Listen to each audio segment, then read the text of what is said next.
രശ്മി തനിമ exclusive. കാട്ടാക്കടയിൽ KSRTC bus ഇടിച്ച് വൃദ്ധന് ഗുരുതര പരിക്ക്.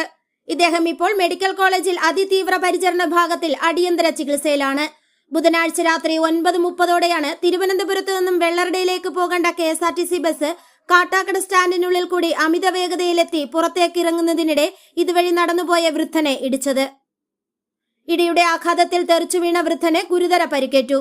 ഉടൻ തന്നെ കാട്ടാക്കടയിലെ സ്വകാര്യ ആശുപത്രിയിലും തുടർന്ന് ഇവിടെ നിന്നും അടിയന്തരമായി മെഡിക്കൽ കോളേജിലും പ്രവേശിപ്പിക്കുകയായിരുന്നു.